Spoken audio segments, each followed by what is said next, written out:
Welcome to Akshara TV news బులెటిన్ల ముందుగా headlines.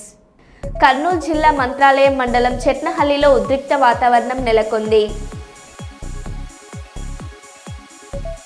Gita కార్మికులకు 10 మద్యం దుకాణాలు మంజూరు, జాయింట్ కలెక్టర్ నవ్య. ఆంధ్ర భద్రాద్రి క్షేత్రంలో భగవద్గీత పారాయణ చేసిన శ్రీకృష్ణ పరివార్ సభ్యులు.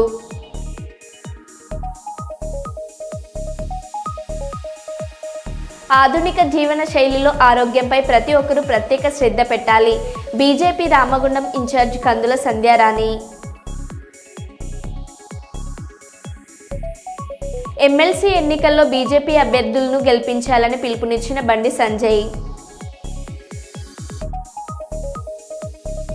ఇక వివరాల్లోకి వెళ్తే, జగిత్యాల జిల్లా ధర్మపురి పట్టణంలోని స్థానిక ఎమ్మెల్యే క్యాంప్ ఆఫీస్లో ప్రభుత్వ whip MLA Adluri Laxman Kumar media సమావేశం ఏర్పాటు చేశారు. ఈ సందర్భంగా వారు మీడియాతో మాట్లాడుతూ, జగిత్యాల జిల్లా ధర్మపురి నియోజకవర్గానికి నవోదయ విద్యాలయాన్ని మంజూరు చేసి జీవో ఇచ్చిన తర్వాత ఎంపీ అరవింద్ దీనిని ఇతర ప్రాంతానికి తరలించే ప్రయత్నం చేయడం జరుగుతుందని, ఇది మీకు ఎంతవరకు సమంజసం? దయచేసి దీన్ని మీరు విరమించుకోండి. రేపు ఢిల్లీ వచ్చి మిమ్మల్ని నేను స్వయంగా కలుస్తాను.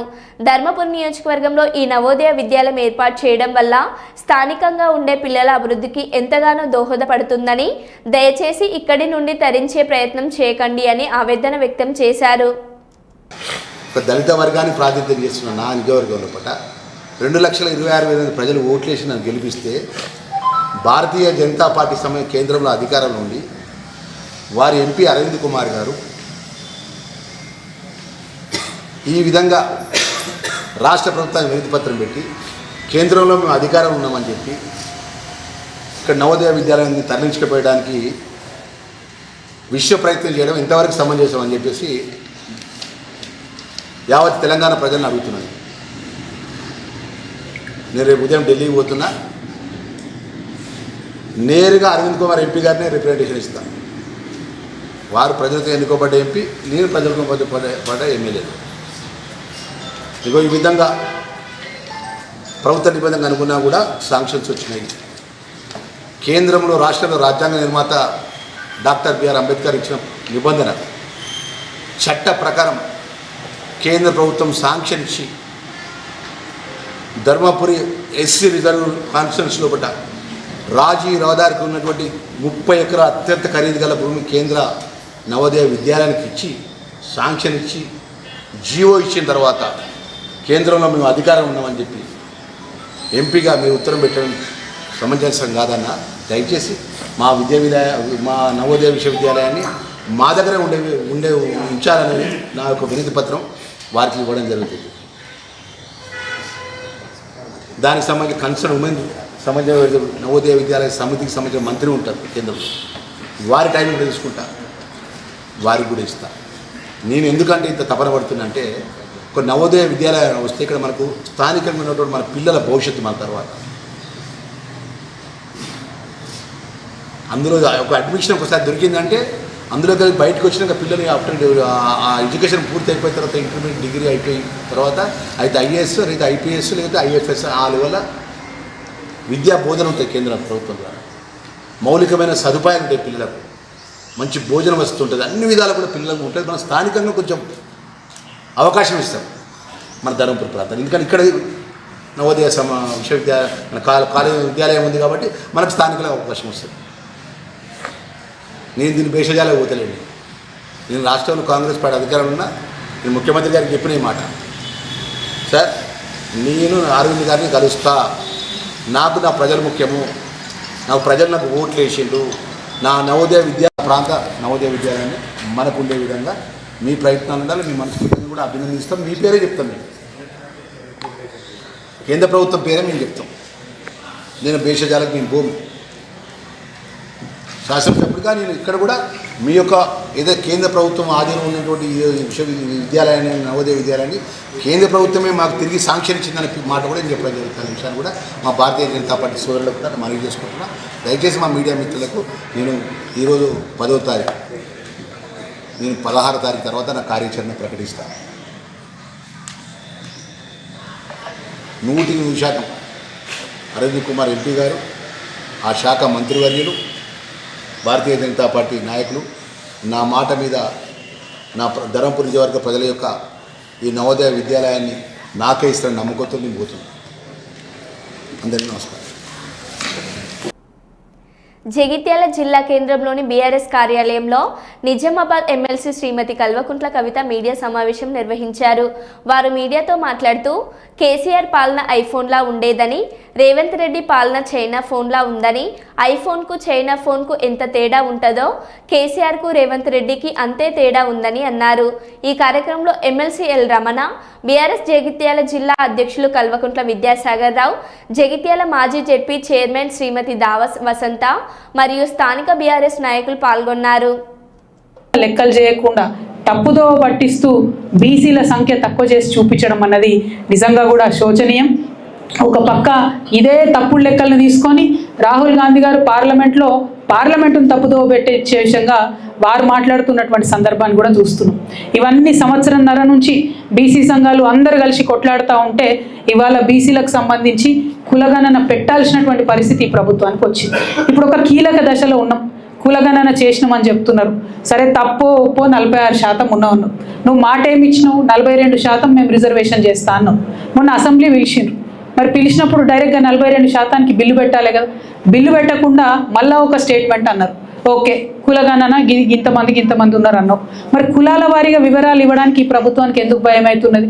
బీసీలు 46% ఉంటే అందులో పద్మశాలీలు ఎంతమంది ఉన్నారు, మున్నూరు కాపులు ఎంతమంది ఉన్నారు, ముదిరాజులు ఎంతమంది ఉన్నారు, లెక్కలు బయట పెట్టు కదా. అవి బయట పెట్టకుండా ఎందుకు మభ్యపెట్టేటటువంటి ప్రయత్నం ఈ ప్రభుత్వం చేస్తుందో మేము ఇవాళ డిమాండ్ చేస్తూ ఉన్నాం. ఇవన్నీ ఇట్లా జరుగుతుంటే ఇక రాబోయే కాలంలో మనం బిల్లు పెడితే కూడా కోర్టులలో ఆపేటటువంటి పరిస్థితి ఉంటుంది.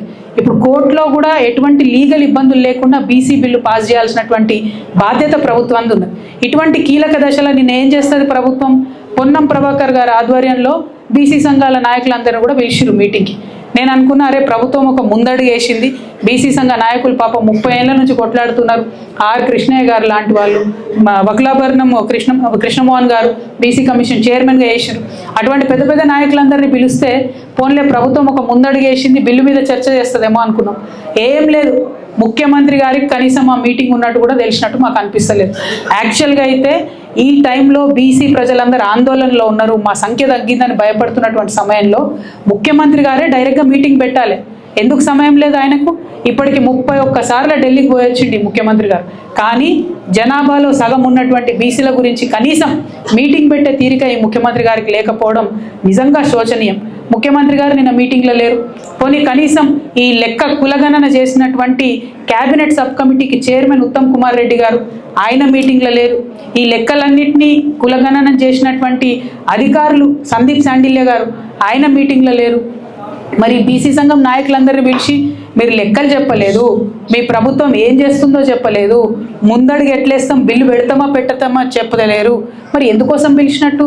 నేనైతే అనుకుంటున్నా, కేవలం ఈ బీసీ ఉద్యమం చేస్తున్నటువంటి ఇంత సీనియర్ నాయకుల్ని నిన్న పిలిచి కనీసం ముఖ్యమంత్రి గారు మాట్లాడకపోవడం అంటే వారిని అవమానించడం తప్ప ఇంకొకటి కాదు. ఇది చాలా దారుణం. ముఖ్యమంత్రి గారు తప్పకుండా తక్షణమే రివ్యూ పెట్టాలి. మొత్తం కులాల వారీగా సంఖ్య ఎంత ఉందో బయట పెట్టాలి. బిల్లు ఎప్పటి లోపల తీసుకొస్తారో చెప్పాలి. ఆ బిల్లుకు సంబంధించి ఈ వివిధ కుల సంఘ నాయకులతోని చర్చలు జరపాలి. అట్లానే లీగల్ ఎక్స్పర్ట్స్తో కూడా చర్చలు జరపాలని ఈ సందర్భంగా నేను డిమాండ్ చేస్తూ ఉన్నాను. మరి మీరు చూస్తే కేసీఆర్ గారు ట్రాన్స్పరెంట్గా ఉన్నట్టుగా లెక్కలు చెప్పారు. రేవంత్ రెడ్డి గారు తప్పుడు లెక్కలు చెప్తున్నారు. ఇంకో పక్క ఇచ్చినటువంటి ఏ ఒక్క మాట కూడా ఫుల్ఫిల్ చేసేటటువంటి పరిస్థితి లేదు. కేసీఆర్ గారి పాలనకు రేవంత్ రెడ్డి గారి పాలనకు ఎంత తేడా ఉందంటే, కేసీఆర్ గారి పాలన ఐఫోన్ లాగా ఉంటే రేవంత్ రెడ్డి గారి పాలన చైనా ఫోన్ లెక్క ఉన్నది. ఐఫోన్కు చైనా ఫోన్కి ఎంత తేడా ఉంటుందో కేసీఆర్ గారికి రేవంత్ రెడ్డి గారికి అంత తేడా ఉన్నది. అంటే సూపుకు బాగానే ఉంటుంది కానీ ఏం పనిచేయదు అన్నట్టు అటువంటి పరిస్థితి ఉన్నది. మాటలు ఇచ్చి బీసీల ఓట్లు వేయించుకొని ఇవాళ బీసీలను మోసం చేస్తున్నటువంటి కాంగ్రెస్ పార్టీని చరిత్ర క్షమించదు, బీసీలు క్షమించరు. వారికి ఎవరు లేరు, వారి పక్షాన మాట్లాడాలనుకుంటున్నారేమో. మేమందరం కూడా అండగా నిలబడి ఉన్నాం. ఖచ్చితంగా బీసీలకు మీరు ప్రామిస్ చేసినటువంటి 42% ఇచ్చే వరకు కూడా తగ్గేదే లేదు. ఖచ్చితంగా ఉద్యమాన్ని ముందుకు కొనసాగిస్తాం. మరో తెలంగాణ ఉద్యమంలాగా పోరాటం చేయడానికి బీసీ బిడ్డలందరూ కూడా సిద్ధంగా ఉండాలని చెప్పి ఈ సందర్భంగా పిలుపునిస్తా ఉన్నాం. బీఆర్ఎస్ పార్టీ కార్యకర్తలు మనకు నాయకులు అన్నది ఎప్పుడు కూడా లెక్కలో లేనటువంటి విషయం. తెలంగాణ కాకినాడ కలెక్టరేట్ 104 ఉద్యోగుల సమస్యలు పరిష్కరించాలని కోరుతూ కాకినాడ కలెక్టరేట్ వద్ద సిఐటియు ఆధ్వర్యంలో ధర్నా నిర్వహించారు. ఈ సందర్భంగా 108 ఉద్యోగుల సంఘం రాష్ట్ర ప్రధాన కార్యదర్శి చాట్ల రాంబాబు, జిల్లా ప్రధాన కార్యదర్శి ఎం త్రిమూర్తులు మాట్లాడుతూ కూటమి ప్రభుత్వం అధికారంలోకి వచ్చి 8 నెలలు పూర్తిగా వస్తున్న 104 ఉద్యోగుల సమస్యలను పరిష్కరించడంలో తీవ్ర నిర్లక్ష్యం ప్రదర్శిస్తుందని, ఉద్యోగులను కొనసాగించడమే కూటమి ప్రభుత్వం చేసే గొప్ప మేలుగా చెబుతూ వేతనాలు పెంచడంపై దాటా వేస్తుందని విమర్శించారు. పీఎఫ్ యాజమాన్య వాటా, కార్మికుల వాటా రెండు కూడా సిటీసీ పేరుతో ఉద్యోగుల జీతాల నుండే కోత పెడుతున్నారని, దీనివల్ల ప్రతి ఉద్యోగి 2,500 రూపాయలు ప్రతి నెల కోల్పోతున్నాడని ఆవేదన వ్యక్తం చేశారు. తక్షణం యాజమాన్యం వాటా ప్రభుత్వమే చెల్లించి ధరలకు అనుగుణంగా వేతనాలు పెంచాలని, సర్వీస్ ఆధారంగా ఉద్యోగుల స్లాబ్ను మార్చాలని డిమాండ్ చేశారు. అరబిందో యాజమాన్యం ప్రతి సంవత్సరం 10% ఇంక్రిమెంట్ పెంచాల్సి ఉండగా గత 5 ఏళ్లలో ఒక్కసారి మాత్రమే పెంచారని, అరబిందో నుండి మిగిలిన 4 ఏళ్లు 40% బకాయి వేతనాలు, గ్రాడ్యుటీ, అర్జిత సెలవులు చెల్లించేలా కూటమి ప్రభుత్వం చర్యలు తీసుకోవాలని డిమాండ్ చేశారు. బినామీలకి కాంట్రాక్ట్లు చెప్పి అవుట్సోర్సింగ్ ఉద్యోగులు ఇతర స్కీమ్లో ఉన్న ఉద్యోగులు భవిష్యత్తును అంధకారంలో పడేయడం ఇది తప్ప మరొకటి కాదు.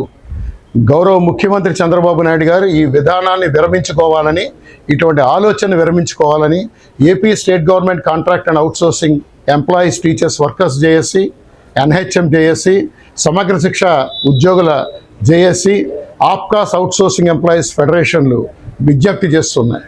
రాష్ట్ర ప్రభుత్వం కనుక ఆప్కాస్ను రద్దు చేసి మళ్ళా ప్రైవేట్ కాంట్రాక్టర్ల వైపు వెళ్ళాలని అనుకుంటే కనుక పెద్ద ఎత్తున ఉద్యమిస్తామని చెప్పి హెచ్చరిక చేస్తూ ఉన్నాం. రాష్ట్రంలో ఉమ్మడి రాష్ట్ర కాలం నుంచి కూడా కాంట్రాక్టు, అవుట్సోర్సింగు, ఇతర అన్ని స్కీముల్లో పనిచేస్తున్న ఉద్యోగులందరికీ కూడా ఎంటీఎస్ అమలు చేసేది. గత ప్రభుత్వం దుర్మార్గంగా ఈ ఎంటీఎస్ కన్నా తక్కువ వేతనాల పెంపుదలతో జీవోలు ఇచ్చింది.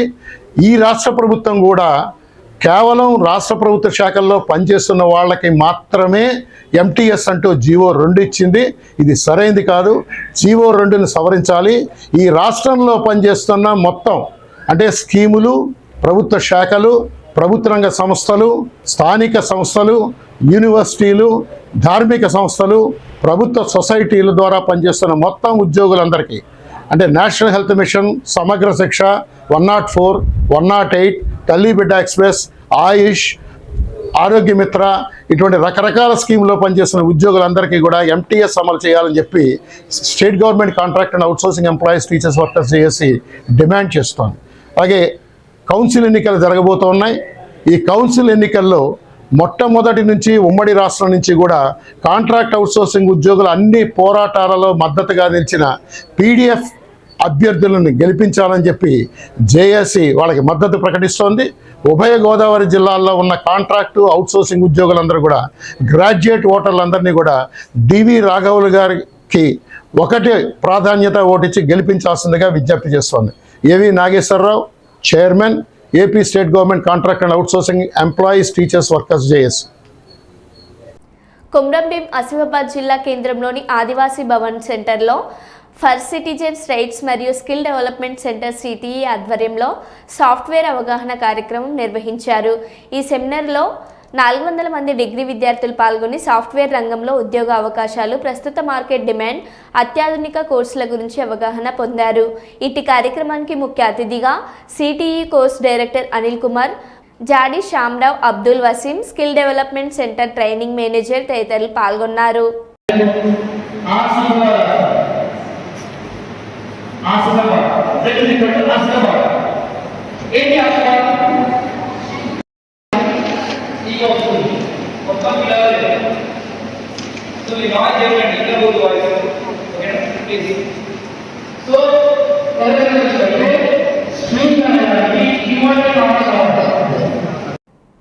రాష్ట్ర ఆర్థిక పరిస్థితి చిన్నాభిన్నం చేసి అన్ని రంగాలను అందపాంతంలోకి నెట్టేసిన జగన్ రెడ్డి నేడు కూటమి ప్రభుత్వంపై విషం చిమ్మడం విడ్డూరంగా ఉందని తెలుగుదేశం పార్టీ రాష్ట్ర ప్రధాన కార్యదర్శి కూడా చైర్మన్ సోమిశెట్టి వెంకటేశ్వర్లు జిల్లా తెలుగుదేశం పార్టీ కార్యాలయంలో విలేకరుల సమావేశంలో మాట్లాడారు.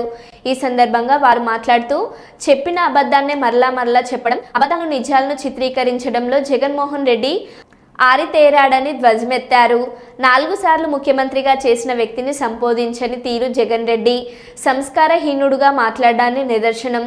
చంద్రబాబును ఏకవచనంతో సంబోధించడాన్ని తీవ్రంగా ఖండించారు.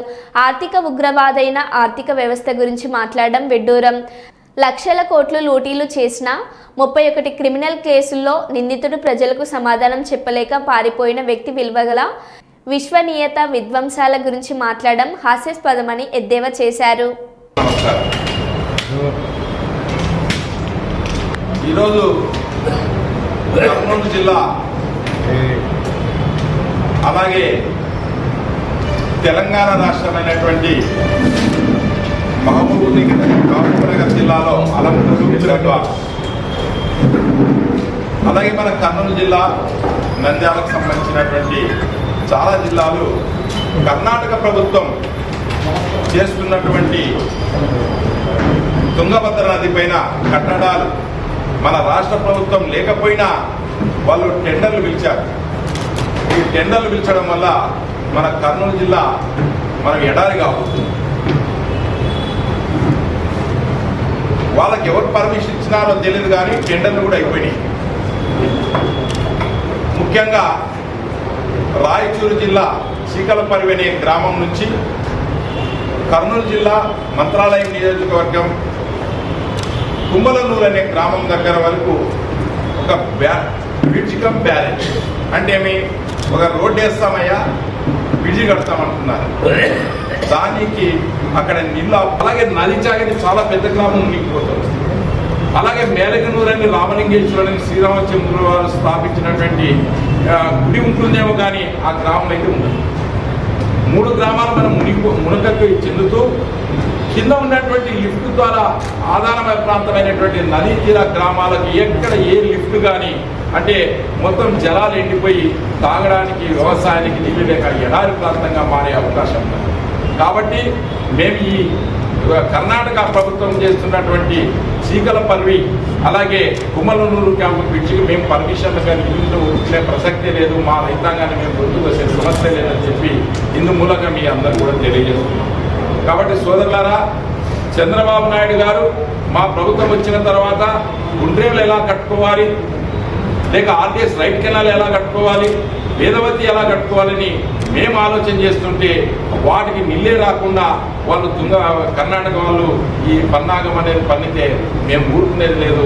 రైతాంగం పెద్ద ఎత్తున దీన్ని వ్యతిరేకించి దీన్ని అడ్డుకుంటామని మాత్రం తెలియజేస్తాము సోదరులారా. అలాగే మన జిల్లాకు కావాల్సినటువంటి ఇరిగేషన్ ప్రాజెక్టులు అయితేనేమి, అలాగే నిన్న మొన్న చూసాం హైకోర్టు బెంచ్ చంద్రబాబు నాయుడు గారు ఇక్కడ కర్నూలుకు మాట ఇచ్చారు. దాని యొక్క పరిణామంగా అన్ని ఈరోజు భూములు చూడడం కానీ బిల్డింగ్ చూడడం కానీ అన్ని కానీ జరుగుతాయి. తొందరలో హైకోర్టు బెంచ్ కూడా కర్నూలు రాబోతుంది. అది మేము ఎన్నికల్లో ఇచ్చినటువంటి చంద్రబాబు నాయుడు గారు ఇచ్చినటువంటి వాగ్దానాన్ని మేము నిలుపుకుంటున్నాం. కర్నూలు జిల్లాకు సంబంధించినటువంటి అన్ని కార్యక్రమాలు ఏమైనా జరిగినాయంటే ఒక చంద్రబాబు నాయుడు గారి ఆధ్వర్యంలో, తెలుగుదేశం పార్టీ ఆధ్వర్యంలోనే జరిగినాయి. చాలా ప్రాజెక్టులు చూసాం. లిఫ్ట్లన్నీ కూడా, అంటే కర్నూలు ప్రాంతం ఈరోజు ఎందుకు ఫేమస్ అంటే వలసలు పోయేదానికి పొట్ట చేత పట్టుకొని ఈరోజు బతుకు తెరువు కోసం పోయే పరిస్థితి అంత ఫేమస్ అయినటువంటి మనము ఈరోజు వలసలు పోకుండా వాళ్ళని ఆపాలంటే ఏం చేయాలంటే ఈరోజు పెద్ద పెద్ద ఇరిగేషన్ ప్రాజెక్టులు లేక పెద్ద ప్రాజెక్టులు కట్టుకోబోతున్నటువంటి కర్నూలు ప్రాంతానికి దేవుడు చంద్రబాబు నాయుడు అని ఇందుకు మూలంగా నేను తెలియజేస్తున్నాను. ఆల్రెడీ ఆ గుండ్రేవుల టీపీఆర్ అయిపోయింది. ఆర్డీఎస్ ప్రాజెక్టుకు డిపిఆర్ అయిపోయి టెండర్లు అయిపోయి వర్క్ స్టార్ట్ చేశాం. జగన్మోహన్ రెడ్డి దాన్ని తుంగలో దొరికి ఎక్కడున్న ప్రాజెక్ట్ అక్కడే ఉంది. వేదవతికి కూడా అంతే, డబ్బు కూడా ఏం రిలీజ్ చేయలేదు. మేము డబ్బు కూడా వేదవతికి కొంత భాగం ల్యాండ్ అక్విజిషన్ కోసం రిలీజ్ చేయడం జరిగింది. కాబట్టి కర్నూలు పశ్చిమ ప్రాంతాన్ని ఆదుకునేది తెలుగుదేశం, ఒక చంద్రబాబు నాయుడు అని మీ అందరికి కూడా తెలియజేస్తా ఉన్నాం. అలాగే నిన్న మొన్న జగన్మోహన్ రెడ్డి గారు రాజకీయంగా చూశారు, మీరందరూ చూశారు, ప్రెస్ వాళ్ళైతేనేమి ప్రజలైతేనేమి. వంశీ ఒక రకంగా ఉంది, రాబోయే ప్రముఖ పారిశ్రామికవేత్త బీఆర్ఎస్ పార్టీ జనగామ జిల్లా నాయకులు బబ్బూరి శ్రీకాంత్ గౌడ్ జన్మదిన వేడుకలను శ్రీకాంత్ గౌడ్ యువసేన సభ్యులు ఘనంగా నిర్వహించారు. దేవరపల మండలం సీతారాంపురం గ్రామంలోని అనాథ వృద్ధ శరణాలయంలో శ్రీకాంత్ గౌడ్ యువసేన ఆధ్వర్యంలో వృద్ధుల మధ్య కేక్ కట్ చేసి బర్త్డే వేడుకలు నిర్వహించి వృద్ధులకు బ్రెడ్స్ పండ్లు పంపిణీ చేశారు. ఈ సందర్భంగా వారు మాట్లాడుతూ శ్రీకాంత్ గౌడ్ జన్మదిన వేడుకలు వృద్ధుల మధ్య జరుపుకోవడం సంతోషంగా ఉందని అన్నారు. ఈ కార్యక్రమంలో శ్రీకాంత్ గౌడ్ యువసేన సభ్యులు నాయకపు శేఖర గౌడ్, బోరం నరేందర్ రెడ్డి, కారుపోతుల రాజు గౌడ్, బుషిగంపల మల్లయ్య గౌడ్, ఆశ్రమ నిర్వాహకులు, బ్రహ్మచారి వృద్ధులు పాల్గొన్నారు. పండ్లు, బ్రెడ్ మరియు బియ్యం వీరందరికీ ఇవ్వడం జరిగింది. వీరికి అందరికీ కూడా మేము అందుబాటులో ఉండి మరిన్ని సేవలు మా శ్రీకాంత్ గౌడ్ యువసేన తరఫున మరిన్ని సేవలు కూడా మేము చేస్తామని ఈ సందర్భంగా తెలియజేసుకుంటాం. మరి ఈరోజు గౌరవనీయులు మనందరికీ కూడా సుపరిచితులే బబ్బూరి శ్రీకాంత్ గౌడ్ గారి పుట్టినరోజు సందర్భంగా ఈరోజు సహృదయ అనాథ శరణాలయంలో వృద్ధులతో కలిసి బర్త్డే సెలబ్రేషన్స్ అనేటివి నిర్వహించడం జరిగింది.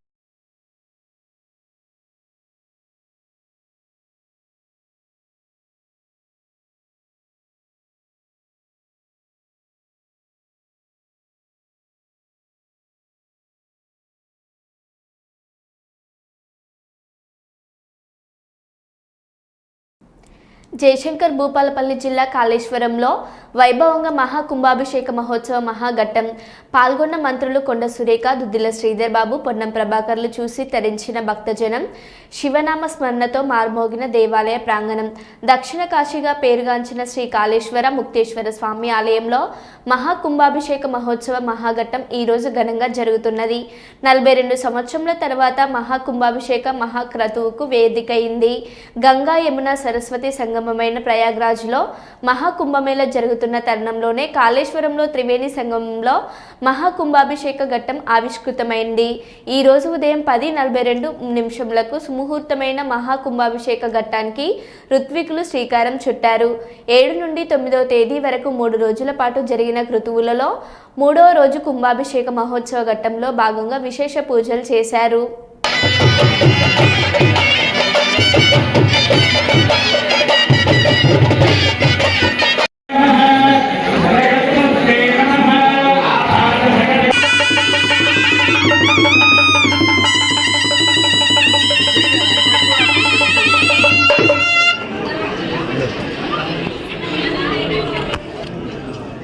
ఇది లాస్ట్గా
వారికి పుష్కరాలకు ముందుగా మరి శృంగేరి జగద్గురువుల యొక్క కరకమలముల మీదుగా 2 సంవత్సరాల క్రితమే జరగవచ్చు.